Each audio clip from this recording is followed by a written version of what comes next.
Okay, thank you very much for watching. Now, I feel like I'm pretty uniquely qualified to talk about this topic.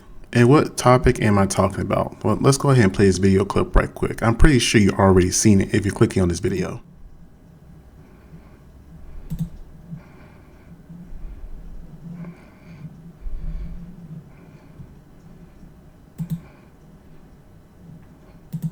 Now, if you see here, the young man is throwing the rocks at the mother, right, in the car. And I took out the sound because this particular clip has a copyrighted music, I believe, in there. But it's heartbreaking to see. And I'll get in more detail as and why in a moment. Let's go ahead and finish it out.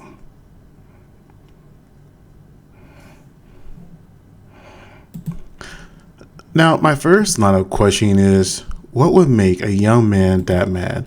What would make him so angry that would essentially make it seem like from the video clip that these girls was chased out their house by this young boy and had rocks thrown at them? This is one of these situations where, and I'm speaking as a parent myself. I have been a parent for 17, almost 18 years by myself. I had to make plenty of hard choices, and part of that is making sure I didn't have other kids. And why is that important? Because I didn't want to have multiple baby mamas. I didn't want to have multiple women around my kid, my daughter, mainly because you never know how they're going to interact or treat your kid when you're not around. And a lot of the times, behaviors like this young boy's is learned. He either seen one of her mom's boyfriends do this, or her mom overreact. It's not something you just kind of get and just do on your own. It's always about what's going on in the moment and what you see, learn, and experience. Unfortunately, he experienced the very wrong thing in life. You know, sometimes people say that kids are too far gone, and that's not true. We came into a path to where we are too comfortable with doing gentle parenting. Sometimes you got to go the old school route of just getting some act right. And act right can mean a lot of things, but act right in this particular case, I'm referring to that sometimes you just need an old fashioned butt whooping.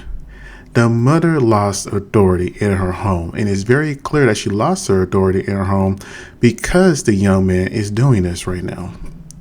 Let's go ahead and play the other clip I have right quick.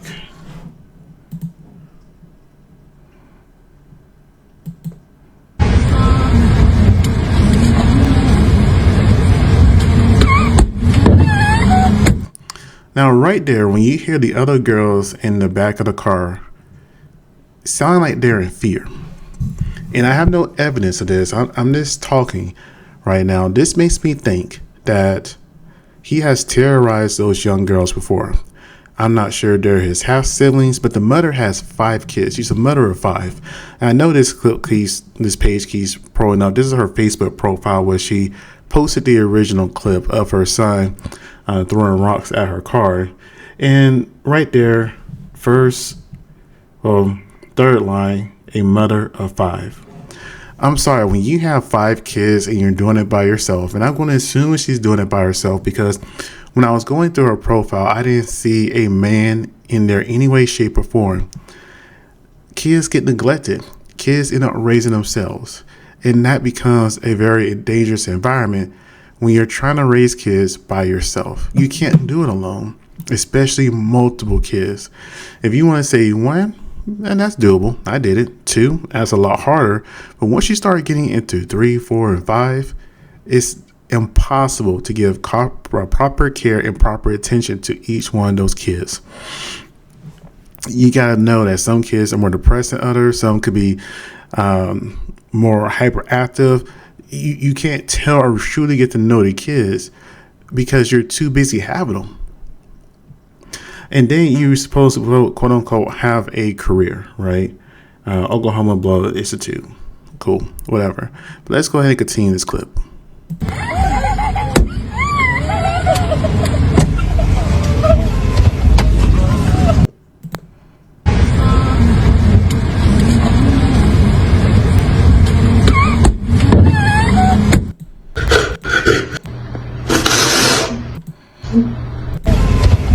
Rewind there for a little bit. Hi, Mom.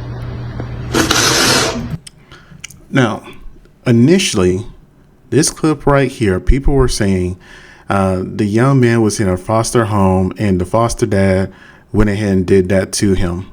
If you go to the mother's Facebook page, not even her Facebook page, her GoFundMe, she even says herself that no, nobody, a grown man didn't do that. It was another foster kid in the system.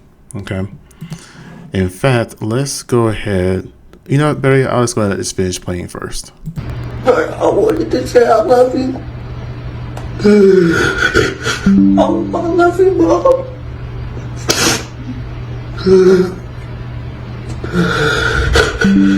You was right. Y'all is the only family I got.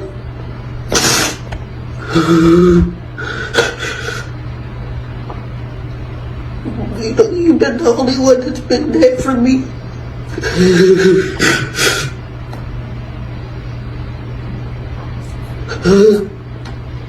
Oh, can you tell the kids and Mimi I said I love them?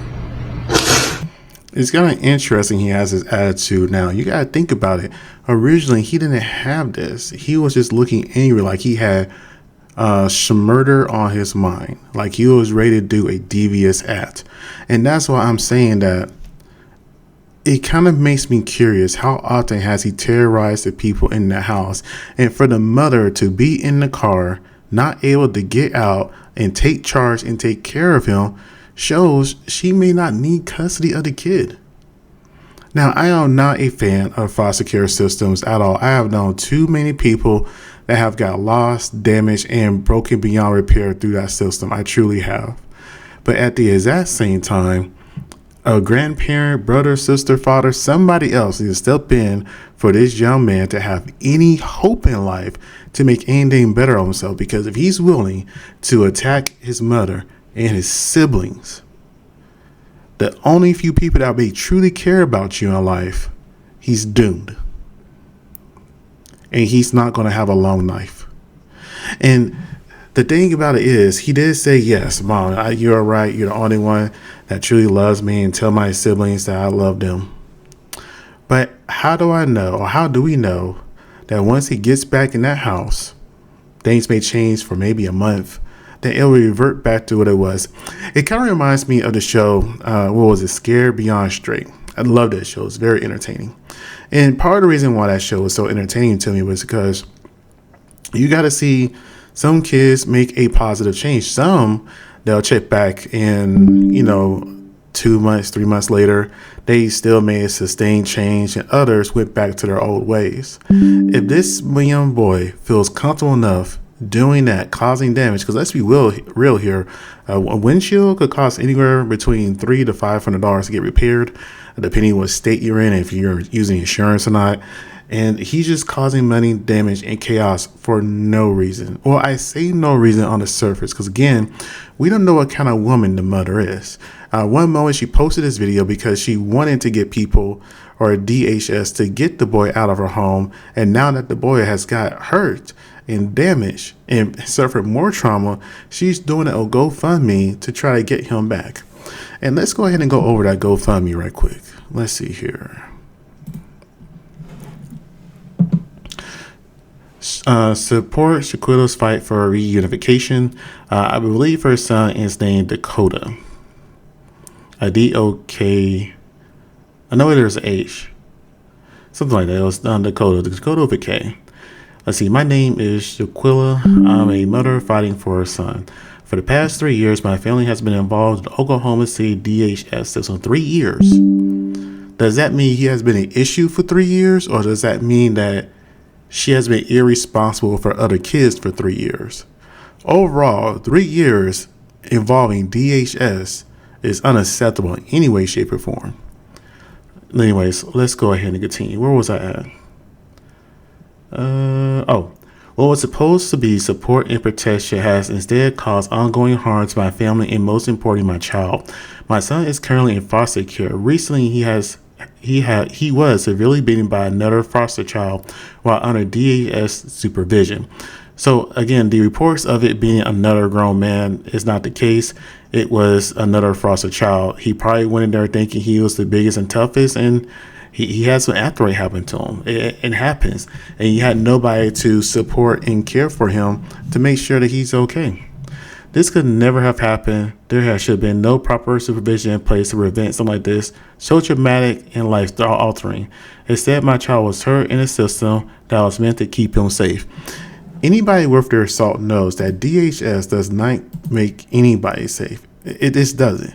It's not designed for that. DHS, in my opinion, is more of a child prison. I hate to say it that way, but it really is. And that's just me and seeing kids coming from that system and kids who are in this system now. It's not anything good. It looks good on the surface. It might be okay if the kids are like underneath the age of 2. But once you start getting into the walking and talking, having individual personalities, once you're able to feed yourself, wipe your own butt, it's not a good place for you. Anyways, where was I? As his mother, I am devastated and heartbroken. I watched my son suffer emotionally and physically while being kept from one place he was always felt safe, which was home. But did y'all feel safe? He felt safe at home because he was running stuff. Thus, y'all was in the car while he was throwing rocks at you. But were the other kids safe? Were you safe? The longer he remains in the system, the more damage is being done to his well-being. I am creating this GoFundMe to help obtain legal representation and professional support to navigate reunification with my son. The DHS system, I can't even say that, DHS system in Oklahoma has made it extremely difficult to reunify and regain custody, even when it's clearly that my son is best cared for when he's within his family and not in foster care. Our goal is to return to our hometown of Minnesota, where we have family support, stability, and resources that promote healing and safety. Unfortunately, DHS has placed barriers in the way of reunification and relocation despite clear benefits for my child. The funds raised will go towards legal fees and court-related expenses, advocacy, and reunification support, so I can fight for my son properly and ensure his voice safety is no longer ignored. No child should be harmed while in foster care. No parent should have to beg the system to do what is right. My son deserves protection, healing, and a chance to come home. Any donation, share, or prayer is deeply appreciated. Thank you for helping us fight for reunification, justice, and a future where my son is safe, loved, and whatever. And so far, she's raised $1,009. I'm surprised anybody has donated. I'm not going to donate. I'm really not, because the court issue of him doing that has not been resolved. Those little girls that are crying in the car seem terrified has not been resolved. Yes, it is very unfortunate that he got swole up, but at the exact same time, the way he was moving, it was bound to happen. It wasn't going to happen in foster care. It was going to happen in the street eventually. Now, I did go to her Facebook where she posted the original video. It's not on there anymore. However, though, let's see here. This was an update from 2 days ago. Never gave my rights up, nor was it taken from me. When this all started, they asked my son if he wanted to get help and later come home. My son spoke up and said he wanted to get help. They came and took him out of the home.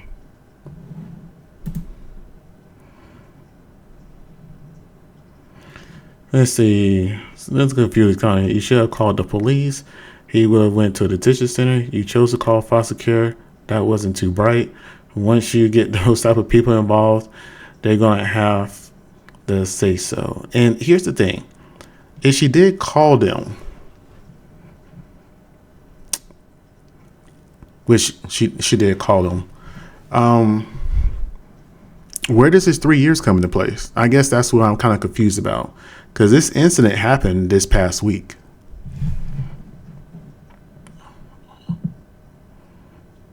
So what you need to do now is trying to go to the police, clearly being that word. Man, help you get, girl, you need to make this page back private. Stop explaining to these people. Okay. We're in fake concern people. You didn't know, blah, blah. Praying for your family. For the faking thing, I play of these people. Okay. Okay.